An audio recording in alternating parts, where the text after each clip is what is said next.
some of you may be accomplished storytellers and fiction authors also. So my task here is to just spur the discussion so that I can also learn.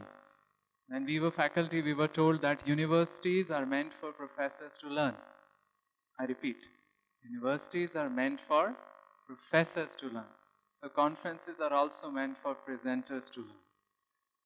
That way, that's the attitude I'm taking.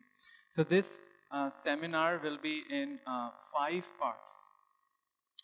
First, I'll explain the what, why, and how of this topic, creative fiction writing in Srila Prabhupada's service. What does that mean?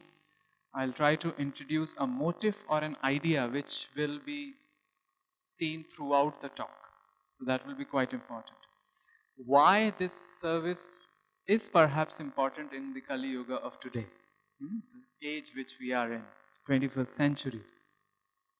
And how can we do it? These are the 3 parts.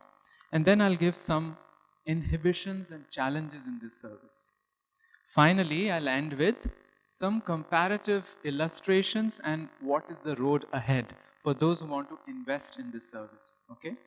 So, what? What is this service about? Well, let's begin with the interesting quote. Fiction is a lie, but that tells the truth. What is truth? Truth, some wisdom, some human experience, some divine experience, which is true. And what is lie? Perhaps it's exactly not true in the historical sense that it occurred. Something was cooked up. However, as Srila Prabhupada's followers, we keep the end in mind, right? So the end is truth. If the end is truth, I don't like to call it as lie. Rather, I would call it as, it's a trick. Fiction is a trick, but it points at truth. It's a trick of some imagination, some retelling, some dramatization, some quick page flipping, but you arrive at the truth. Now I'll introduce a motive or an idea which explains or which can help us guide to understand what I'm talking about fiction here. This I call it the frame principle. We have beautiful images. In the corridor we have seen fantastic, fabulous, high definition pictures of Radha Madhava. But then if you have carefully noticed, there is a frame also. That frame helps us to focus where we want to focus, isn't it?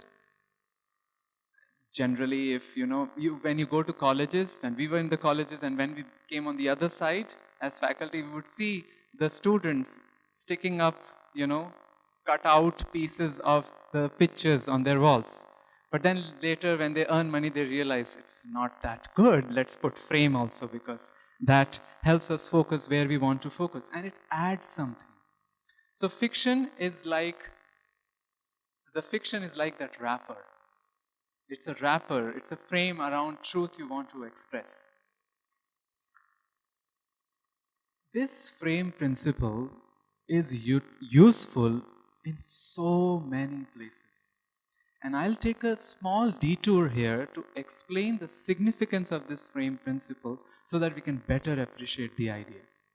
And this detour is to compare few Vraja Sampradayas with Gaudiya Sampradayas. Mark my words, I am using Vraja Sampradayas and I'll make it clear later on. What is the comparison about? The comparison is about Prayojana Tattva. Tattva means truth, Prayojana is the highest goal. We have Sambandha, Abhideya and Prayojana. Not everybody shares the same Prayojana as we do, even in the realm of bhakti practice in Vrindavan. Alright? So first Sampradaya which I am taking is Haridasi Sampradaya. What is Haridasi Sampradaya? They are the followers of, any guesses? Swami Haridas. Not Haridas Thakur.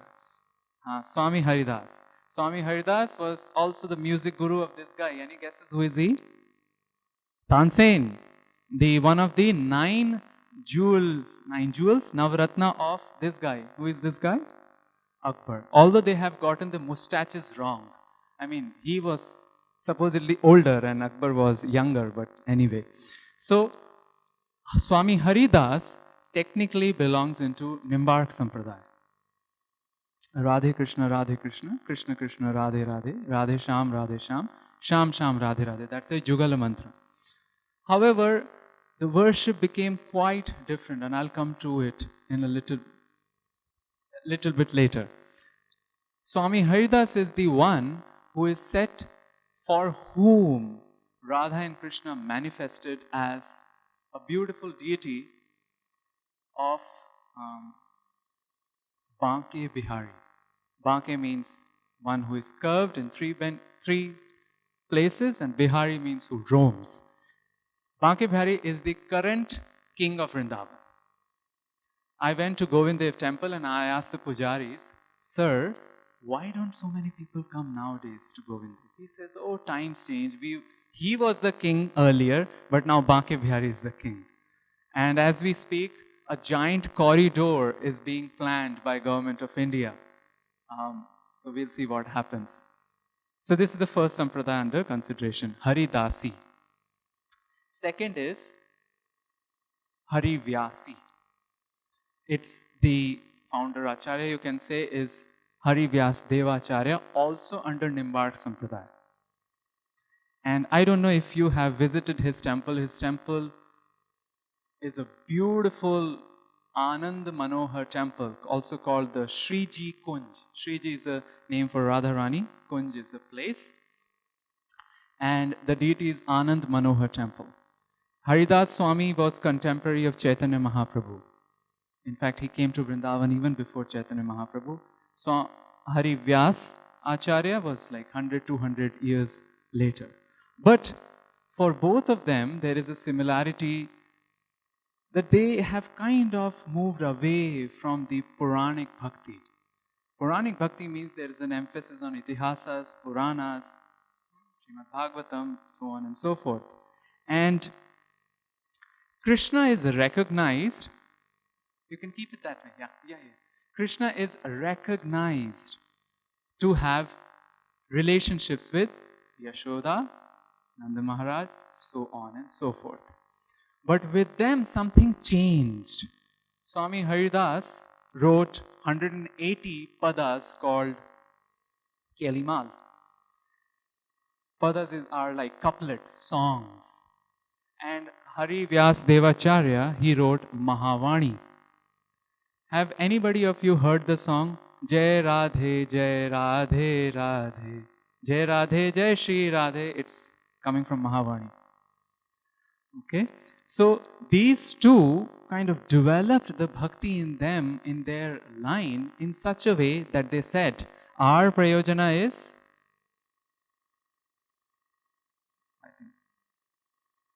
only Nikunj.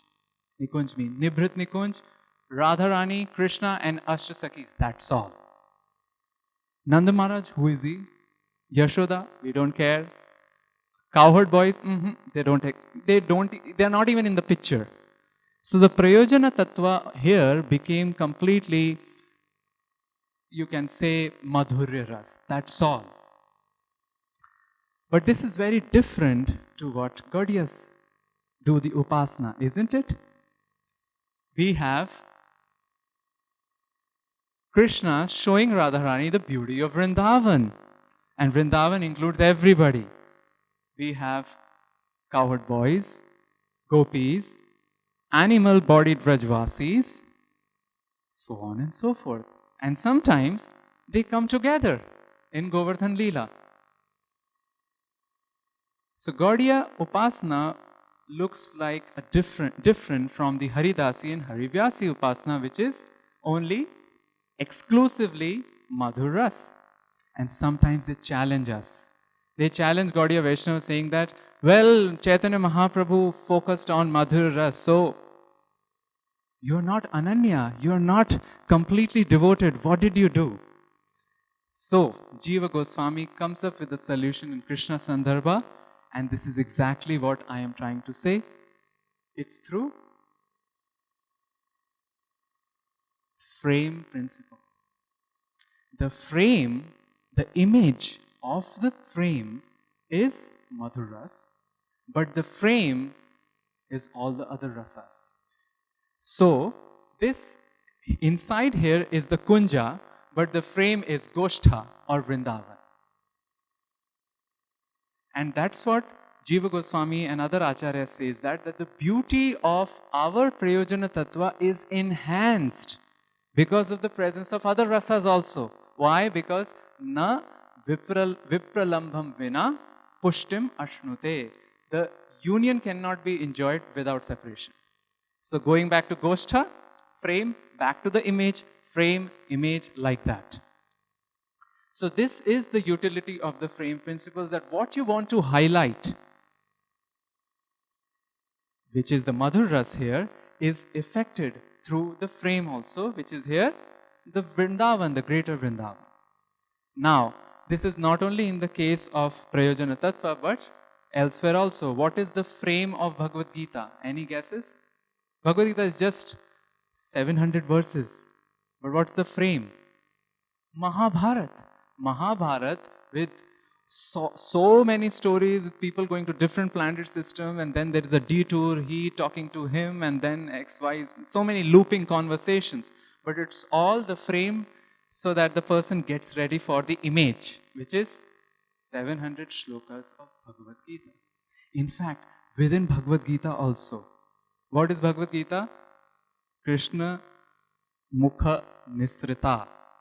But wait a minute, not all the shlokas are Krishna's shlokas, right? Dharmakshetra, Kurukshetra is Dhritarashtra's shlokas. Then Arjuna also asked questions. So what about them? Well, those act as frame for Krishna's words. 536 odd shlokas which Krishna said. The rest is the frame. There is a familiar example to us also about this frame principle, and that's Bhagavatam. 10th canto. What's the frame? The other cantos. And within 10th canto, if we see, the 5 Rasa Panchadhyay, all the other chapters act as frame. So that is what I am trying to hone here. When I say fiction in the service of Srila Prabhupada, creative fiction in the service of Srila Prabhupada, we can look fiction as a frame which we are trying to create to point to a truth. What can be that frame? Retelling, dramatization, imagination, and I'll come to that in the third section. Okay? Now, somebody may ask the question, well, why now? I mean, is there some significance of doing this service in 21st century? Seems like our acharyas haven't done a whole lot of novel writing previously, etc. Some reasons are there, and that's what I'll want to present now. Why? Why this particular service? First reason is the concept of drishya and shravya. Shravya means something which is able to be heard or which is appreciable by hearing. Shravan, shravya. Drishya means something which is appreciated through seeing. Now, drishya and shravya is a very powerful combination, because these are the two jnanendriyas which capture us most. Because once they capture, they affect the 6th or the 11th sense a lot. Which is that 11th sense? The mind. And once the mind is gripped, things are done. Isn't that what's happening in the world today? What is the most pervasive media of getting knowledge these days? Videos, right? Movies, videos, and so on and so forth. I mean, people were never even know about Vrindavan pastimes. But recently one of our relatives told, oh, there is a new serial called Nandalala something, Yashoda ke Nandalala, which is the childhood pastimes of, and people are hooked. But they will not read the books, but they will see the videos. Drishya and Shravya. But we are not talking about videos here, we are talking about literary medium.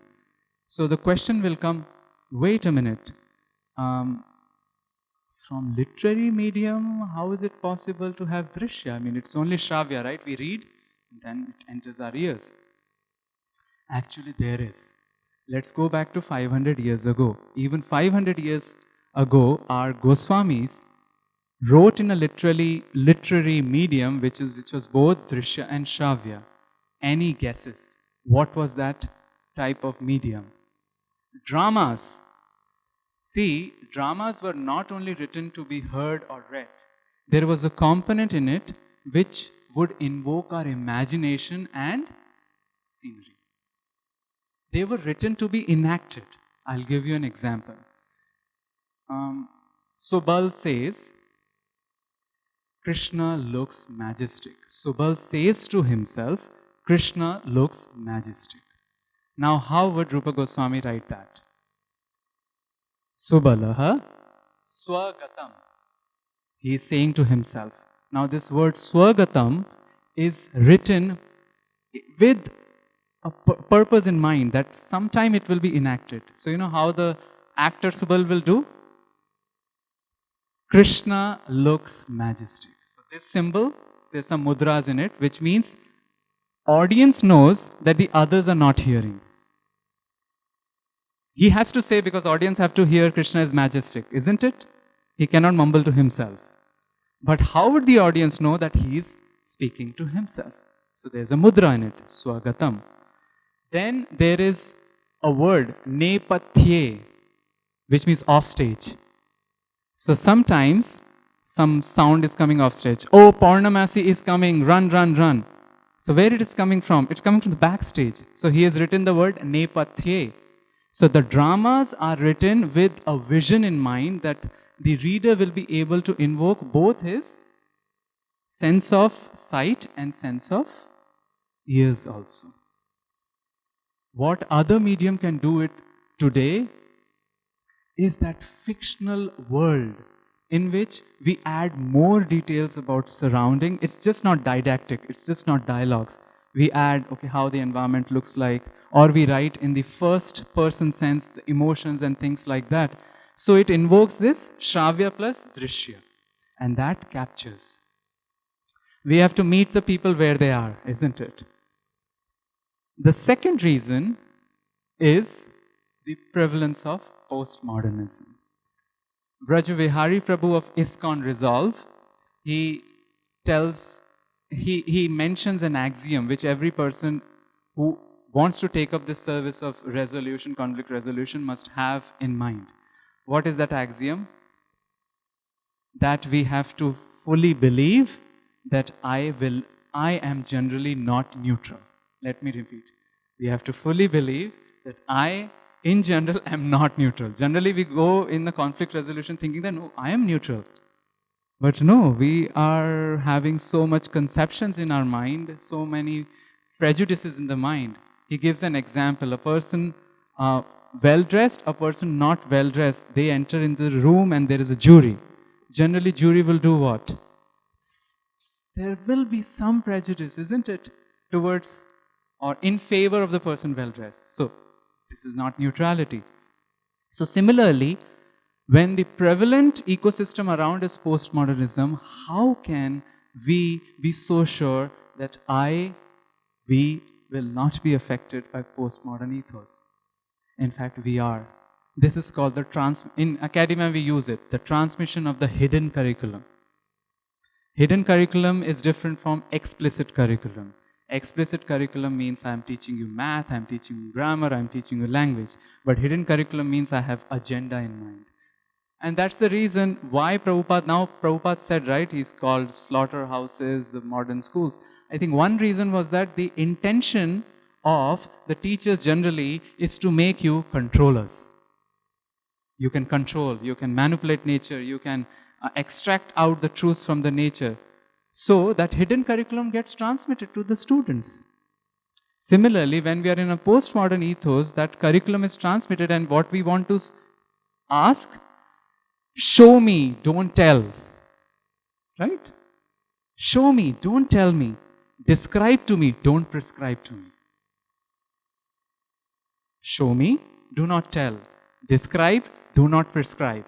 That's postmodernism. So, a didactic form of thing that do this, do that, this is the theology, this is the philosophy, may not work with them. This was also true in Bhagavatam, Puranjana. What did Narad Muni did? He told him a completely different story. This person gets hooked into the story and in the end he thinks, I think it is my story.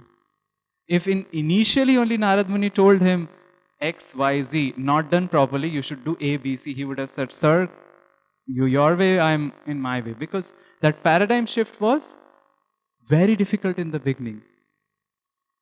In fact, whole Vedas are like that. Paroksha Priya Devaha. Paroksha means indirect. In fact, Krishna is also, they call him jealous lover, Paroksha.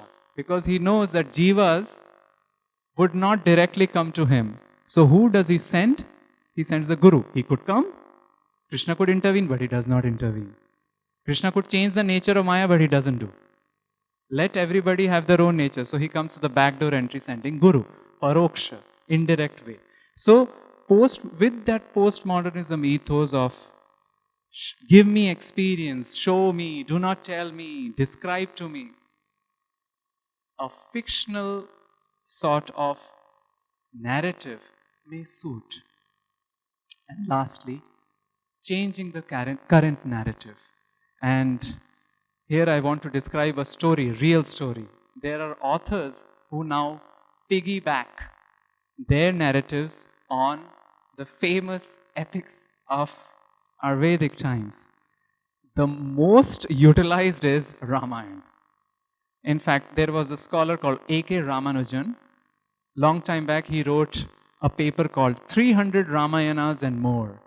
One of the Ramayana, I think, was Indonesian Ramayana. In that, Hanuman is not a brahmachari. He goes to Lanka. In the middle, he gets distracted. He marries. He spends some time and then he realizes, oh, my mission was something else. And then he goes back to Lanka and rescues Sita. This is still benign. But in the modern time when we are talking of, the narrative is completely different. For example, one author writes, right in the first page, I mean, some of us couldn't go past few pages itself because it was so, kind of appalling. That Ram and Lakshman are in the forest. Sita has been kidnapped.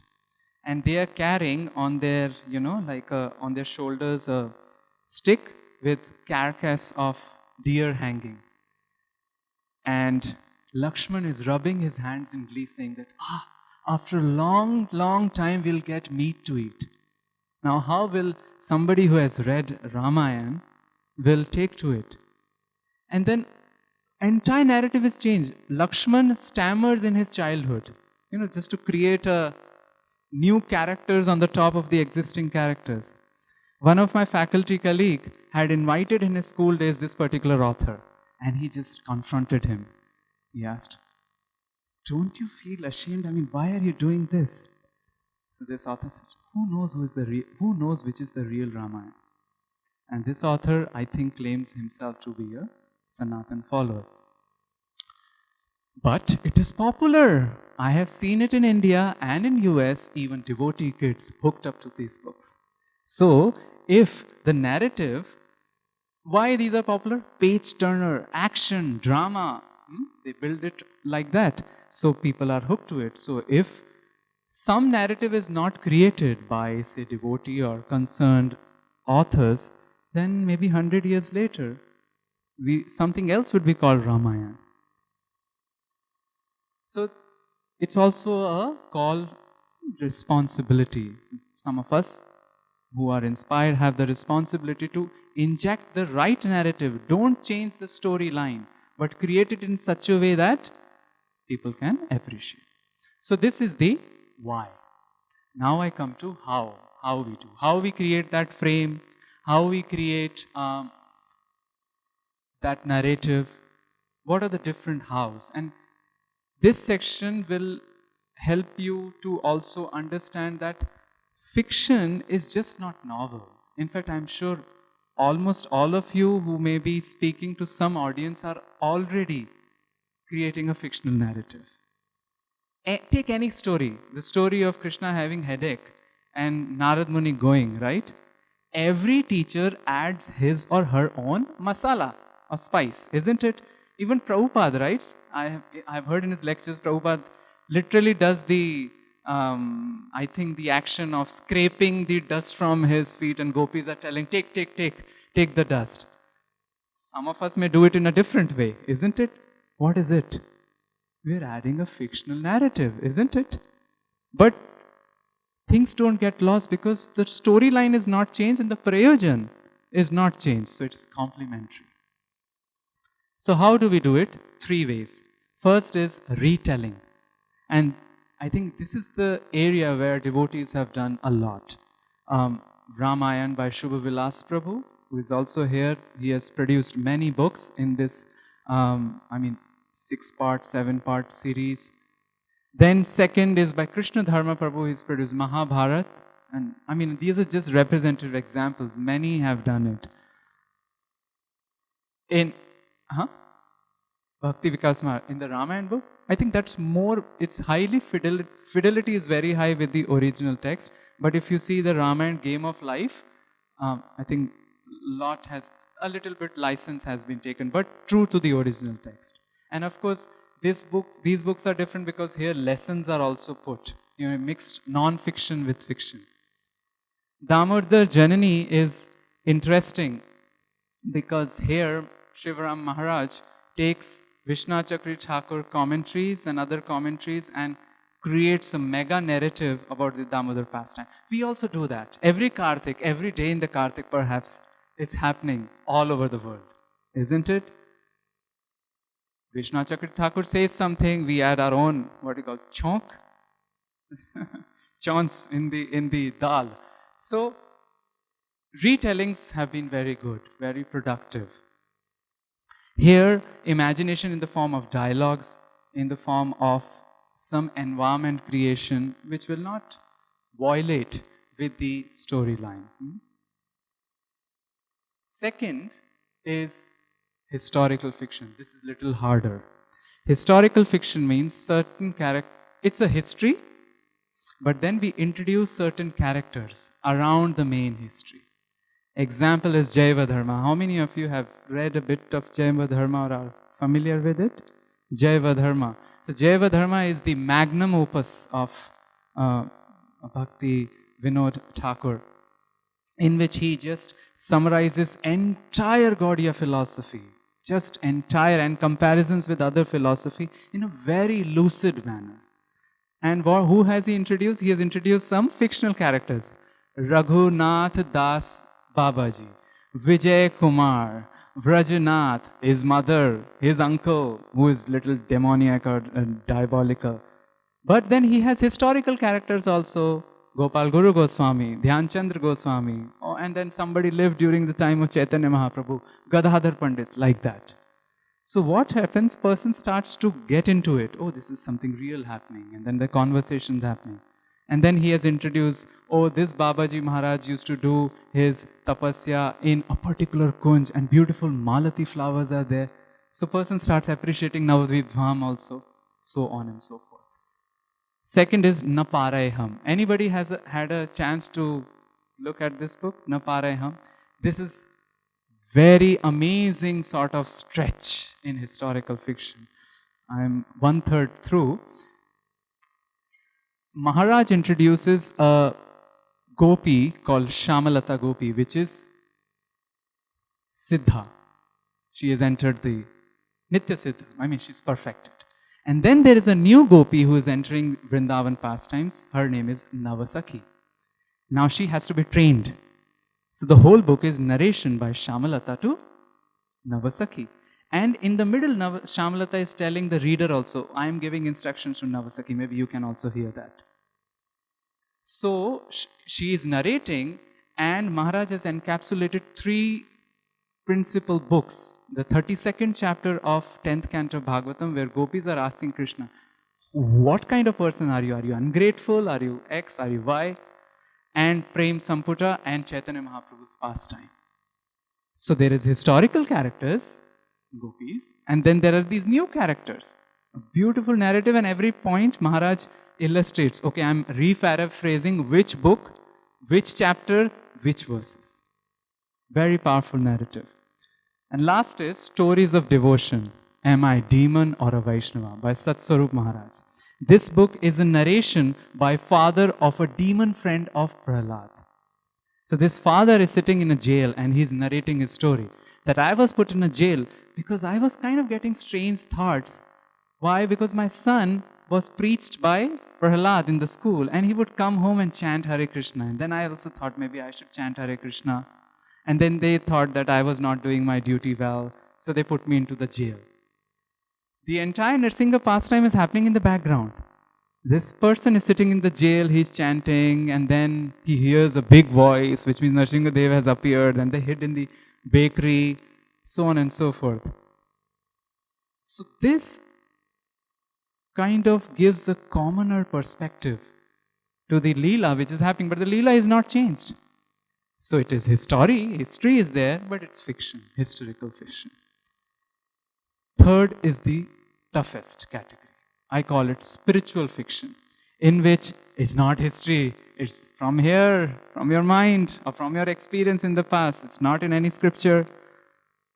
So Urmila Mataji has written Essence Seekers, in which she has kind of fictionalized the concepts of the forest of material enjoyment of 5th canto and the Sarvagya astrologer pastime of the Chaitanya Charitamrita and so on and so forth.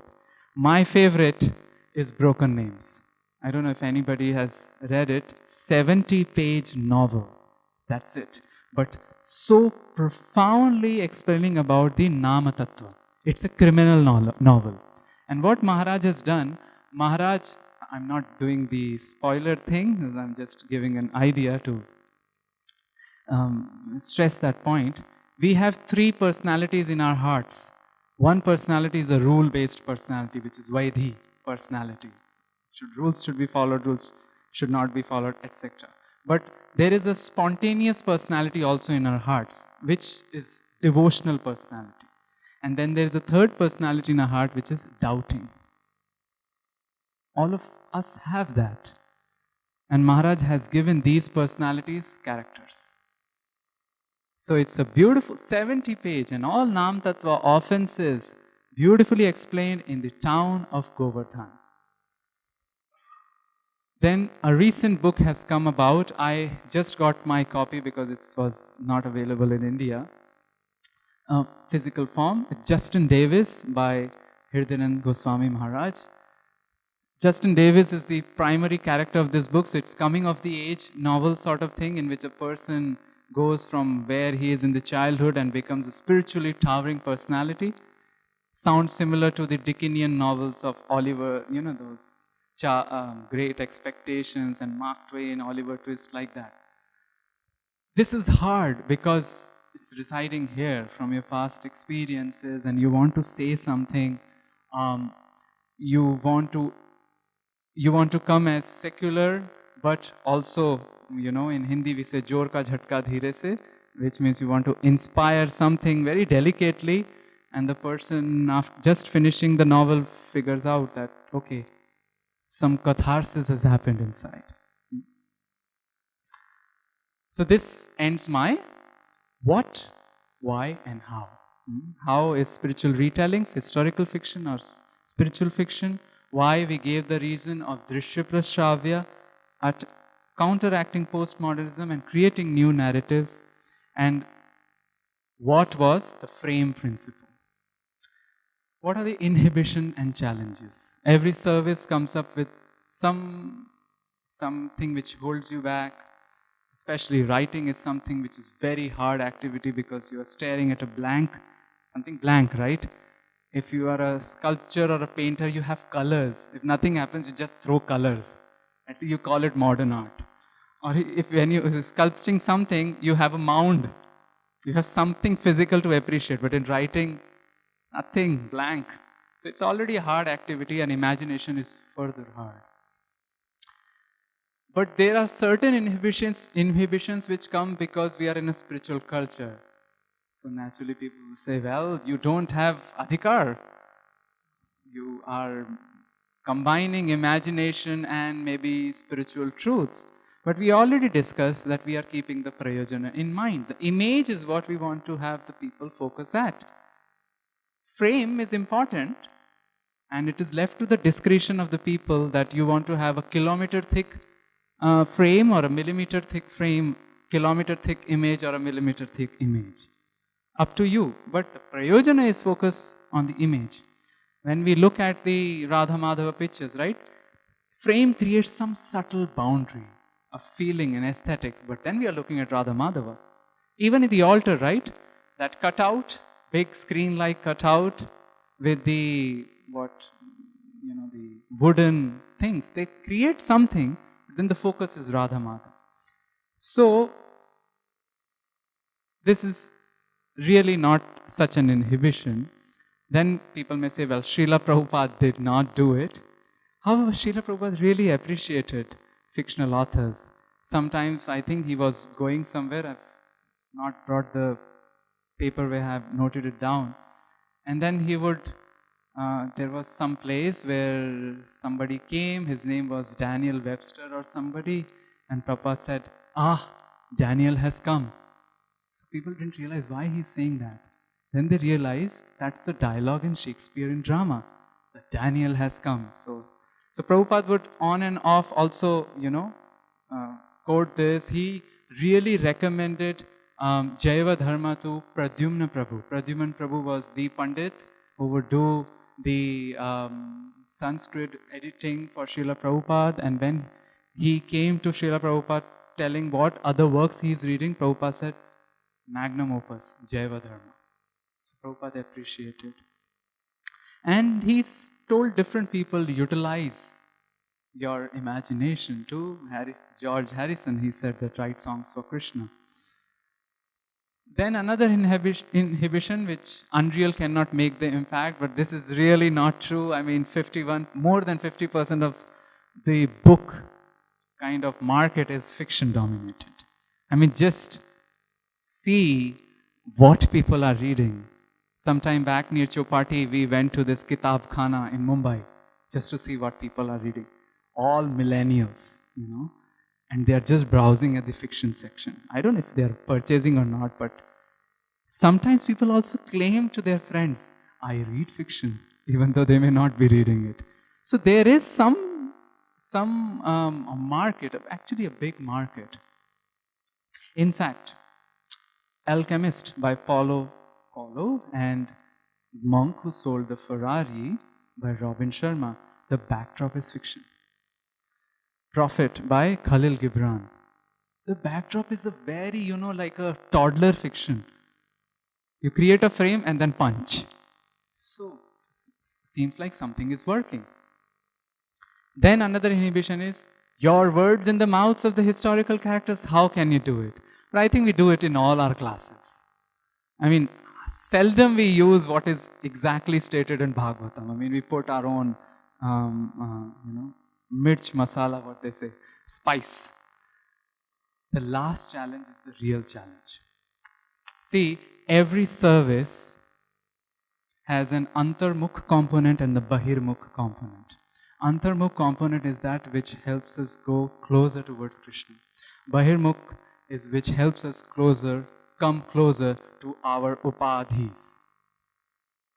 So a young Krishnadas was happily reading Srimad Bhagavatam. One day the preacher Madhav Das came and told him, Krishnadas, now you should hear to preach. That was the end of his hearing phase.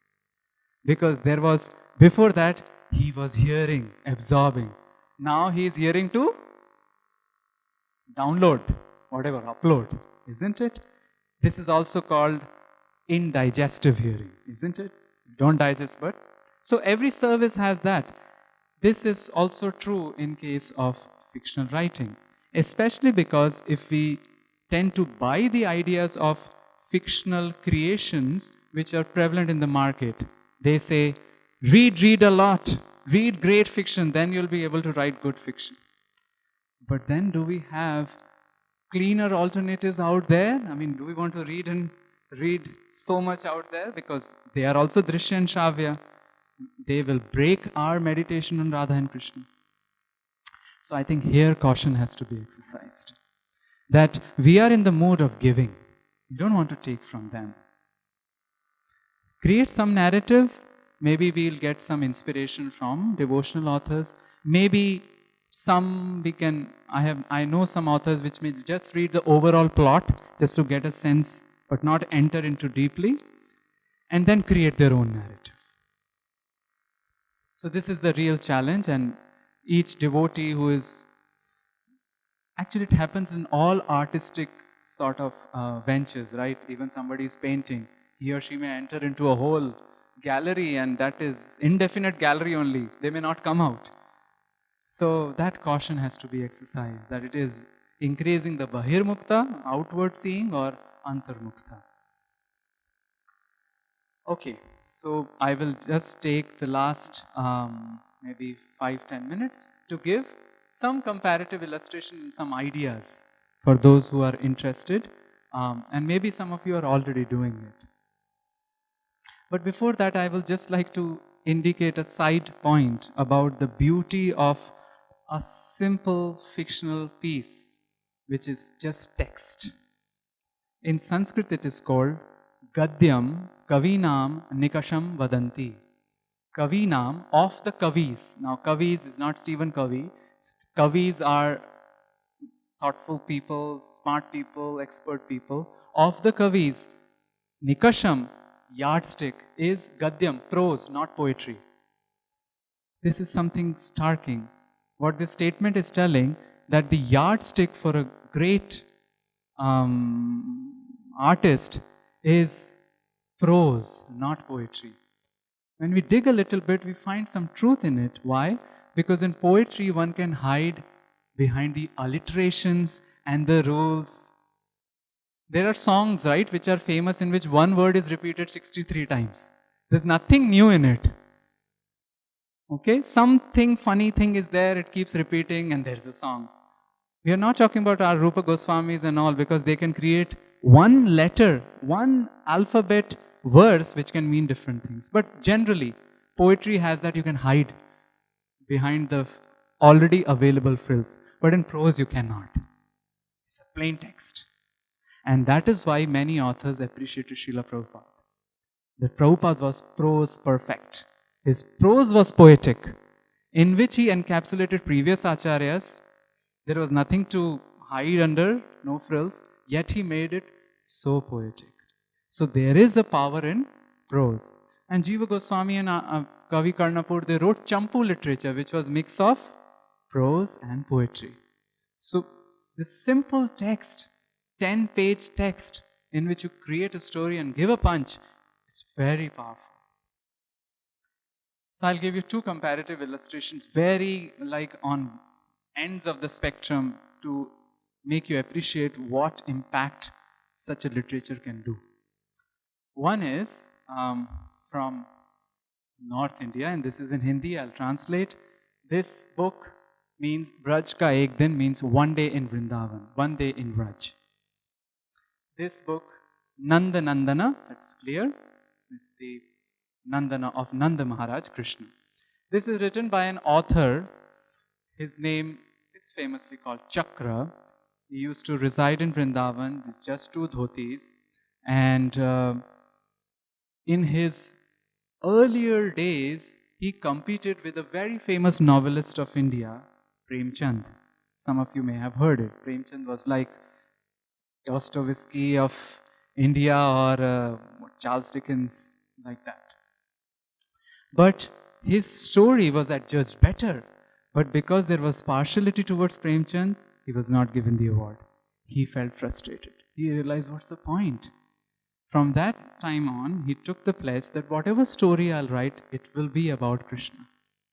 So he joined, like we have Back to Godhead magazine, there is Gita Press in India. So he joined Gita Press and he would write short stories. And he carried that short story idea to his retellings of scriptures in a fantastic way. Now he was into a Vatsalya Bhava. Vatsalya means he would consider, people say he was a realized personality. Krishna is his younger brother. So he wrote Braj Ka Ek Din, which means one day of Braj, and Nanda Nandana from the point of view of characters, not the omniscient third person view, but what characters are observing.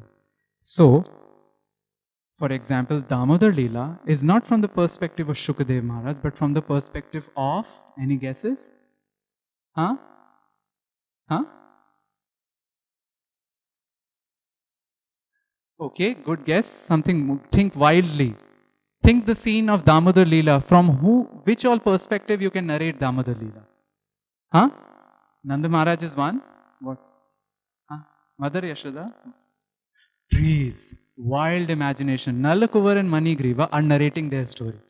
And you know the punch in the end? They say, why did we get liberated? Sure, we are going to the Swarga and we are leaving this body, but we were seeing Krishna's pastimes. Now, this perspective really melts the hearts. And in this way, he narrates the entire 45 chapters of Srimad Bhagavatam, when Krishna in Vrindavan, in Nandanandana, from the perspective of these principal characters in that Leela. Shakatasur is narrating his story. Who was he in the past life? Which demon? He was cursed. He came here. Somebody kicked him. He didn't even know what happened. So on and so forth. And in Braj Ka Ek Din also, the whole day of Krishna is narrated. From the morning, it was all those sages who were meditating impersonally on Krishna. Then, it ends with Radharani. Like that. Now, this is little traditional. I'll give you a wild example on the other extreme. Somebody suggested to me, read this book. Of course, I'm very cautious, generally. We are very cautious, so I thought, let me read the plot. This is Ashwin Sanghi. He's the novelist of India, sort of, historical novels. And the name was interesting, so we were suggested, The Krishna Key.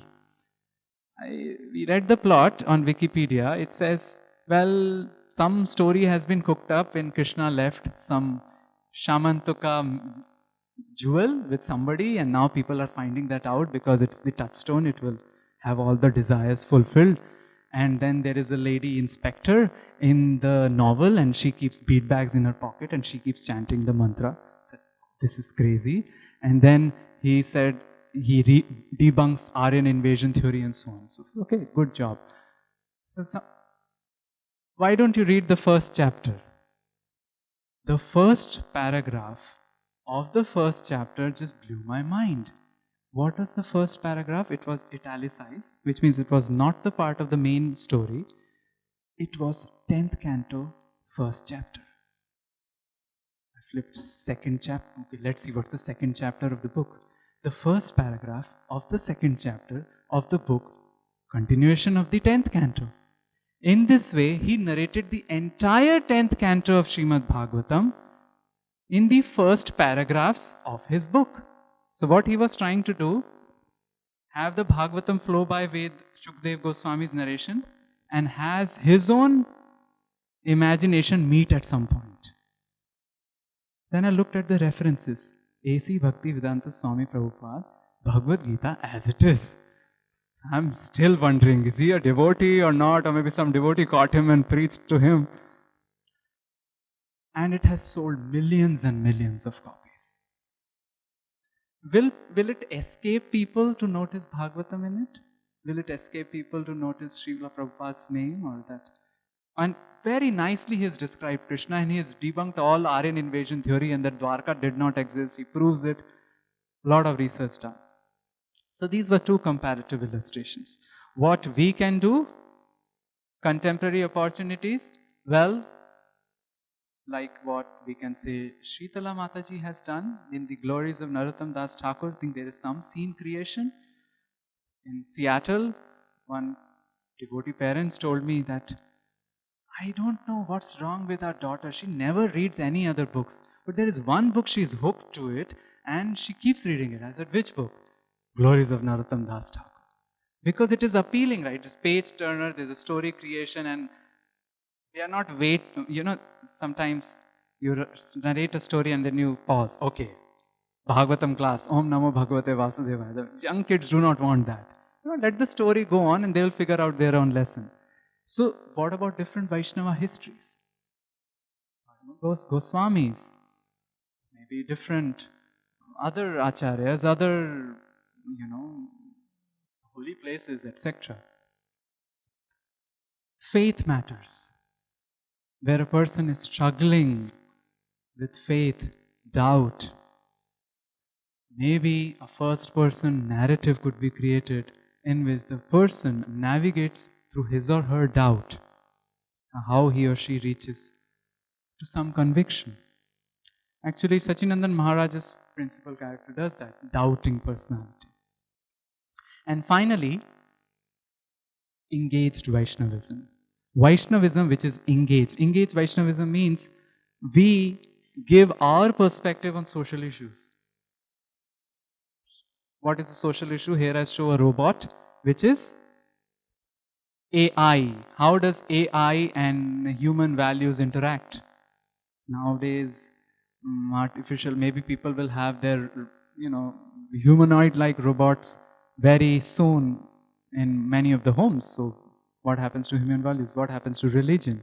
So on and so forth. Climate issues, gender issues and things like that. What is our take on them? The perspective which we give that everybody is inherently equal, how can we transmit that through a story?